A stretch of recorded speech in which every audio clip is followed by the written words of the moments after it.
Buenos dias, buenas tardes, buenas noches, mga amigos, mga amigas. Magandang araw po sa inyong lahat. Ito po ang inyong lingkod, si Attorney Renato Bueno.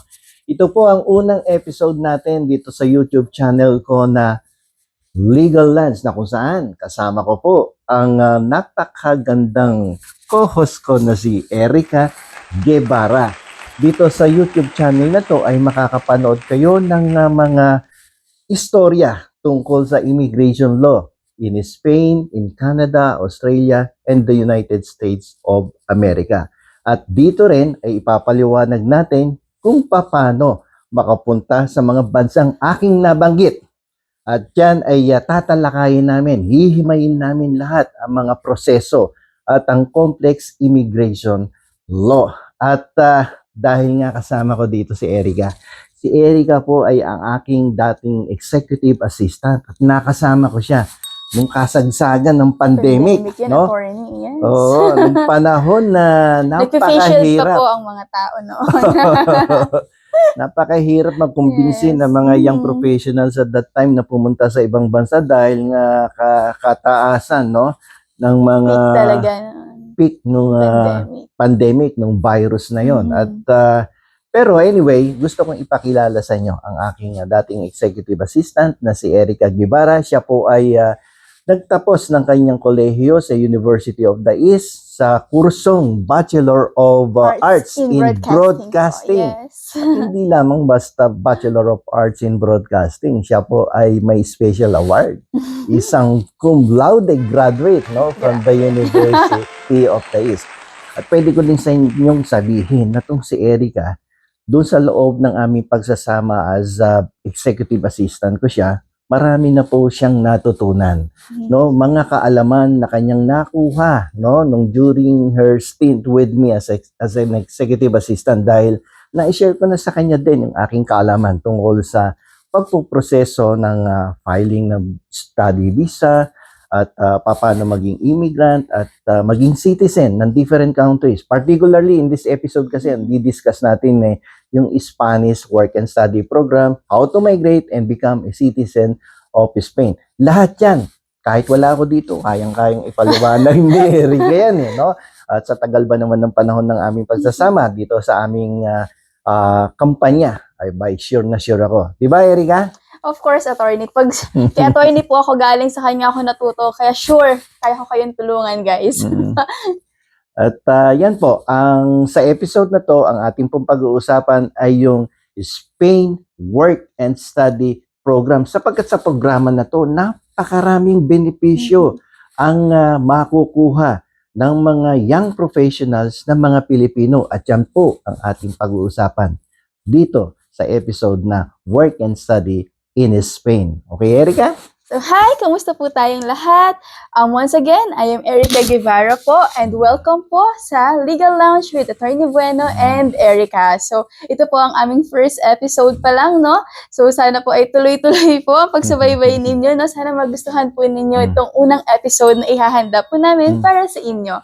So, kagaya po na sinabi ni Attorney Bueno, I have worked with him po as his executive assistant during the height of the pandemic po nun, Attorney, no?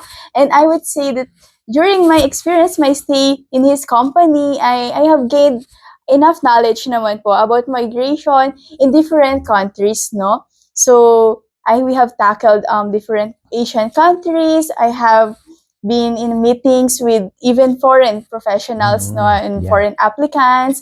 Meron din mga local students na nag-i-inquire. And I would say na marami na po tayong nakuhang kaalaman, experiences during those times sa mga conversations natin with different people. So now, I am so excited because with this episode, ang isi-share po namin sa inyo ay isa sa napakagandang bansa na puntahan ngayon, di ba, Attorney? Spain, di ba? Sino ba namang hindi mangangarap magpunta sa Spain? A very romantic country pag pinakinggan, di ba, Attorney? Nandyan ang Barcelona, ang Madrid. No, kadalasan sa mga movie, Attorney, dito sinushoot yung mga talagang love story talaga yun. Oo, kung maalala mo yung kay mga venue na to. yung kay Padilla at kay ang Katniel, nag-shoot dyan dati. Oo, sa Barcelona Barcelona sila, di ba, Attorney? Kaya naman, Yun, we are very excited and sana po marami kayong matutunan about sa pag-aaral ng lengguwahe, ng kultura, paano maging permanent resident, and later on, paano maging Spanish citizen. No? So, attorney, let's start this episode. Okay. So let's start by way of discussing how to go to Spain as a student and later on get that privilege of working full-time after graduation and becoming a citizen. So, Erica, naalala mo pa ba tungkol dito sa Language, Cultural, and Adaptation Program na kung saan ang isang estudyante upang makakuha ng scholarship. Okay? Scholarship to, no? Pero hindi full scholarship to. It would only give the Filipino student the privilege of paying only 20% of the tuition fee in any public university. Maging kukuha ka ba ng bachelor's degree or ng masteral degree. Kapag pumasok ka sa isang public university, 80% will be shouldered by the government. At Grabe, 20% na lang ang babayaran. Iintindihin ng Oo, estudyante natin, iintindihin mo. 20% na lang ang poproblemahin. Oo, the fact na habang kinukuha mo yung Language, Cultural, and Adaptation Program, pwede kayong mag-work part-time for 30 hours. This is the advantage of studying in Spain. Kasi in other countries, di ba, sa Canada, 20 hours lamang pwede ang allowed mag-work ang mga to students work. natin. As well as in Australia, in New Zealand, and even in the United So, States. very limited lang yun, attorney. Limited pero dito sa Spain, it's almost full-time, 30 hours per week na magtatrabaho ka habang nag-aaral ka ng language, culture, at magkakaroon ka ng adaptation program. So, Erica, may mga nagtanong na ba sa'yo during the time na nagdi-discuss tayo tungkol sa work and study program sa ibang bansa? Ano ba yung mga kalimitan na itatanong sa'yo ng mga prospective clients natin before? Actually, attorney, ang unang-una talaga nilang tinatanong dyan is, of course, paano ba yung proseso nitong attorney? Paano ang proseso ng pag-apply, pagkuha ng student visa po, attorney? Yan ang unang-una nilang gustong malaman. Kaya ba nila yung mga requirements na i-require ng itong bansa na ito para sa kanila? Okay, so ang pag-a-apply ng study visa sa Espanya ay actually simple lamang siya, no? Mukhang simple, but it is complex. Simple pakinggan, no? Simple pakinggan. Pero kaya nga tayo nandito, attorney, di ba? Para alalayan sila. Tutulungan natin sa proseso sila na to. sa proseso na to.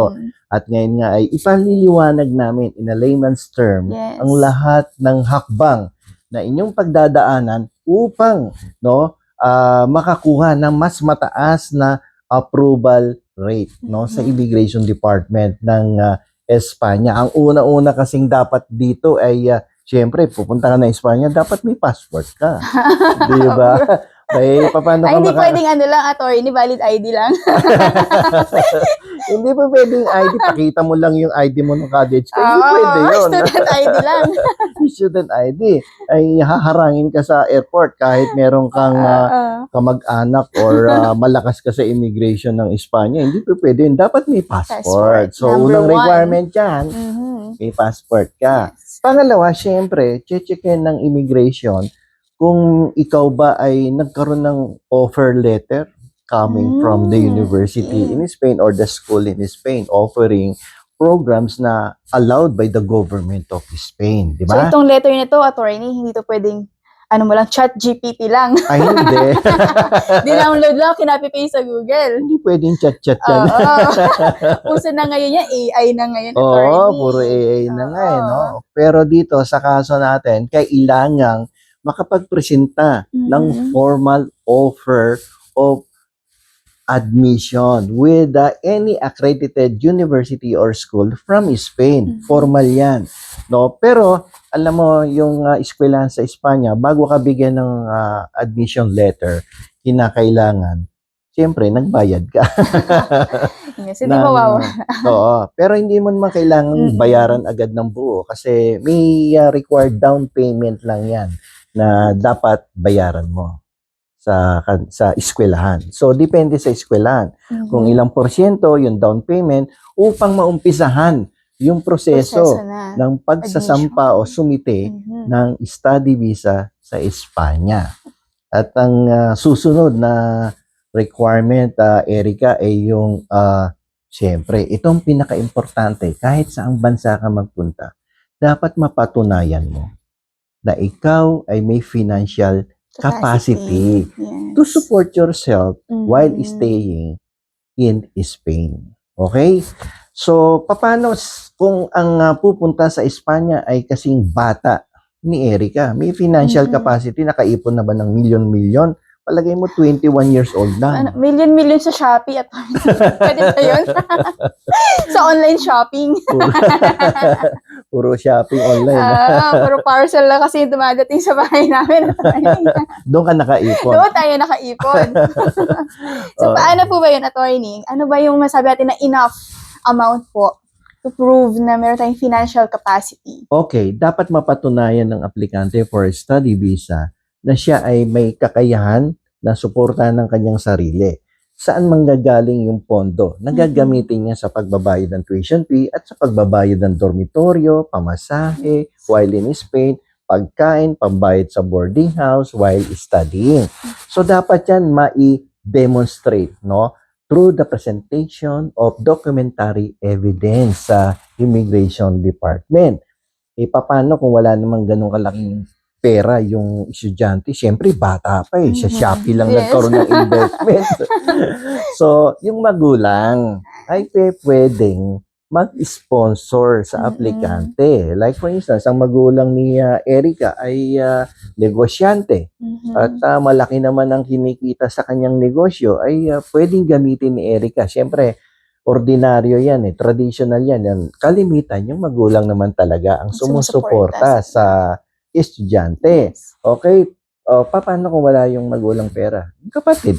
Mm. Yung kapatid or other immediate relatives ng estudyante. At yan, dapat mapakitaan nila ng financial capacity, no? O paano siya magsusurvive while staying in Spain. Okay? So, sa tingin mo ba, Erica, ikaw magka-qualify dahil kanina sinabi mo may pangarap kang pumunta sa Spain na. Kaya nga, attorney, actually, pangarap ko talaga magpunta dyan sa Spain eh, no? Oo. Kasi sino ba namang hindi mangarap magpunta sa Spain? Napakagandang bansa, di ba, attorney? So, ngayon, attorney, ang iniisip ko naman, pag nandun ako sa Spain, estudyante na ako, paano naman yung pamilya ko? Baka mamiss ko naman sila niyan, attorney. Ang hirap naman ng LDR. Baka Diba? naman hindi magulang mo ang mamimiss mo. Baka may ibang For this namimiss. episode, attorney, isipin natin na yung magulang ko yung mamimiss ko. Pero paano nga yan, attorney? Paano yung pamilya ko? Pwede ko ba silang isama doon sa akin? Para naman wala tayong homesickness na may experience dyan. Ay pwedeng isama ang magulang, kapatid, o kaya kung meron kang kinakasama na asawa, pwede yan, pinapayagan yan under the immigration law of Spain. Pero based on my experience, it would be better na wag mo nang isama kasi medyo madadagdagan ng gastos. Yes. The greater the number of the dependent spouse and children, medyo dadami din yung proof of financial capacity na dapat ipakita ng aplikante sa Immigration Department. So it would be wiser on the part of the applicant na siya muna. And then syempre kailangan mo mag-adjust. Syempre, although may similarity sa kultura, kailangan mo mag-adjust pa rin sa kultura ng ibang bansa. At syempre maghahanap ka ng trabaho, di ba? Although madali naman maghanap ng trabaho doon, but syempre iba na din yung nakasettle ka na eh.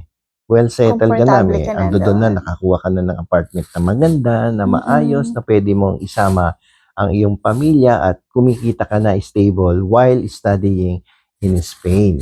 Yun ang kagandahan doon. Okay? So, balik tayo doon, attorney, no? Doon sa ating LCA program. So, syempre, nag-process tayo ng admission, tas ang target ng ating applicant ay si LCA program. Okay. Gaano po ba katagal itong LCA program at nasa magkano po aabutin ang tuition fee? Okay, yung LCA na sinasabi ni Erica is a Language, Culture, and Adaptation Program. Ang acronym is LCA. So, itong LCA Although kasi pag gusto mong pumunta ng Espanya to study, pwede ka naman dumirekta, no, mag-master or bachelor's degree in any private or public university. But the number one condition is that you must have proficiency in the Spanish language. So kaya ang nire-recommenda namin is for the applicants to study first the language and the culture. Importante yan at mamaya di-discuss din natin yan. So sa language, culture, and adaptation program, ang benepisyo nito, unang-una is that pag nakumpleto mo to, you will now have the opportunity to study in any public university. Yung sinabi ko kanina, na kung saan, attorney. any public university, anywhere in Spain, no? At ikaw, ang babayaran mo lang, 20%. Yun, 20% Alam nyo lang. ba, ang tuition fee sa public university is actually higher than the private, minsan. Okay, pero dito, in this case, kapag natapos mo muna yung language program, ang babayaran mo na lang is between 650 euros to a maximum of 1,500 euro. Biruin mo yun, magkano lang yun. Eh, nagtatrabaho ka naman sa Spain for 30 hours per week. So, ang laking ginhawa on the part of the student.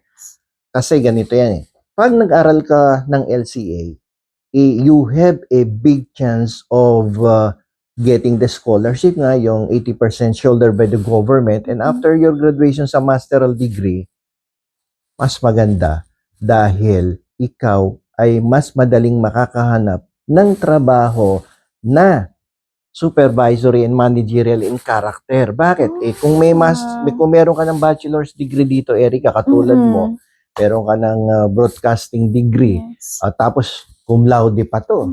'Di ba? Tapos nag-aral ng LCA, tapos kumuha ng masters in broadcasting or journalism in Spain, definitely proficient in Spanish language to pagkatapos niya.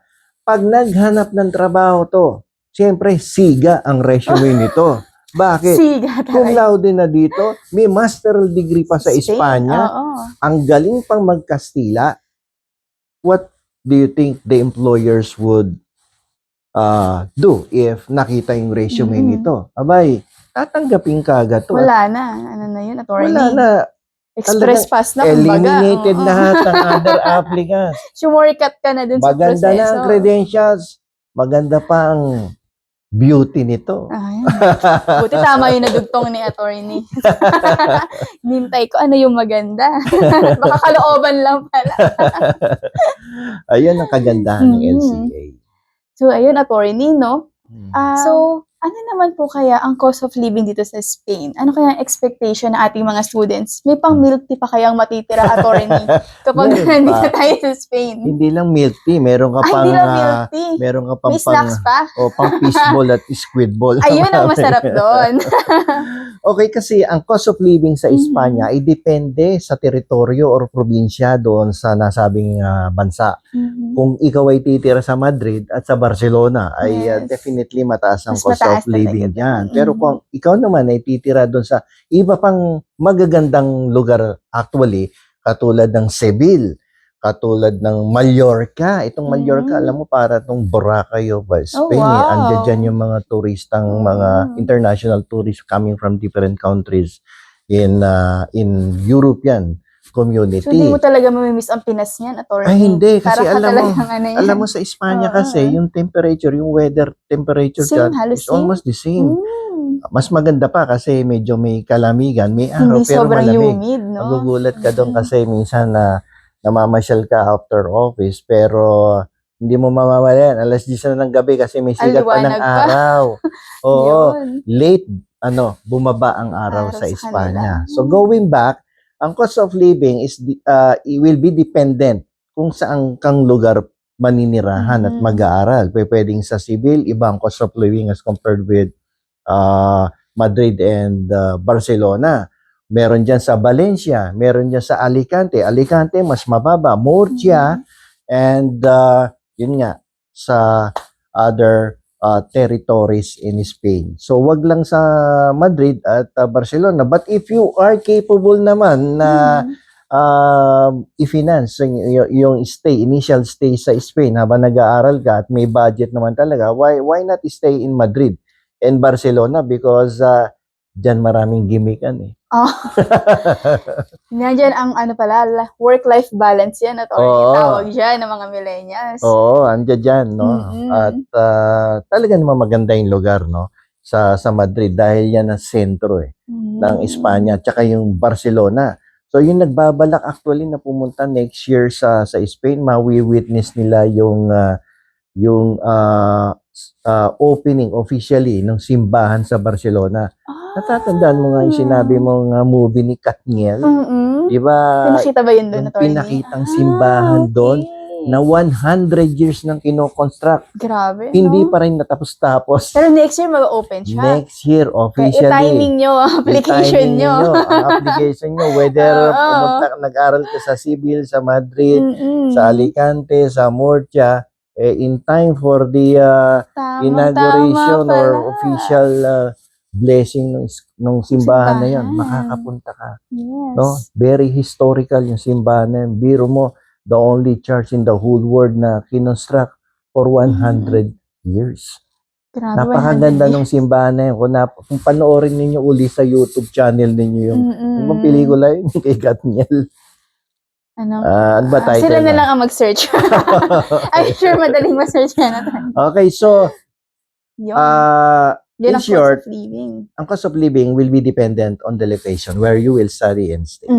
So, depende talaga sa location. Depende sa location. At yung mga nabanggit mo, attorney, yun na rin yung mga recommended mo na areas para sa ating mga students. Oo. Kasi baka may magtanong, saan po ba magandang mag-stay dyan, attorney? Kung Dito lang mahilig po ka ba? sa sa mga na-restore na mga historical buildings na talagang ang ambience ay makikita mo talagang parang nakatira ka nung unang panahon ng mga Kastila, pumunta ka sa Seville. Seville, Dahil yan ang paboritong puntahan ng mga European citizens. Kumbaga parang dito, attorney, vegan ang counterpart sa Oo, Pilipinas. yan, tama. Correct ka dyan. Parang vegan yan. Yung Seville, yan ang counterpart. Bawat teritoryo may counterpart dito sa atin eh. Pag Boracay, doon ka naman sa Mallorca. Sa Mallorca na kung saan marami ding mga turista na nagpupunta. Kung mahilig sila sa beach.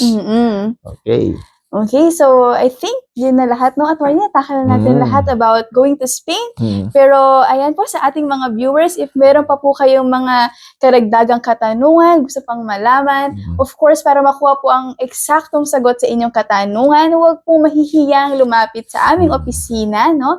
And of course, para makausap po ng personal si Attorney Bueno. So, tandaan po natin na lahat po ng aming dinisclose po sa inyo ay pangkalahatan po lamang, no? So, kung meron po kayong mga mas specific pa na katanungan, mas maganda na sadyain po talaga ninyo dito sa aming opisina para mas ma-enlighten po kayo, no? At makuha po talaga ninyo yung gusto ninyong sagot. So, ayun po. Maraming salamat po sa panonood ng aming first episode with Attorney Bueno, The Legal Lounge with Attorney Bueno and Erica Guevara. And attorney, no, sabihan natin sila na huwag nilang kalimutan mag-like and subscribe sa aming YouTube channel po, no? Para po mas maging updated pa po tayo sa mga ganito pa pong informasyon. Okay, maraming salamat sa iyo, Erica. Thank you po, attorney. Pinaunlakan ako na maging co-host ko dito sa Legal Lunch. Ang hirap nito kumbinsihin. Hindi po yan totoo. Napakatagal na panahon para makumbinsi ko siyang bumalik ka na lang sa akin at mag-host ka sa aking YouTube channel na Legal Lunch. Maraming salamat, attorney. Sana po makita natin ang ating mga viewers ng personal, no, dito sa ating opisina sa Pasig, no? At huwag po kayo mag-alala dahil libre lang po ang initial consultation kay attorney. Yung initial lang. Libre ang initial consultation po. So, don't worry, wala po tayong dapat intindihin sa pagpunta dito. Kailangan lang po ng appointment. Yes, correct ka dyan, Erica. So, hanggang dito na lamang po, mga amigos, mga amigas, hanggang sa susunod na episode with Erica Guevara. Maraming salamat sa inyong lahat.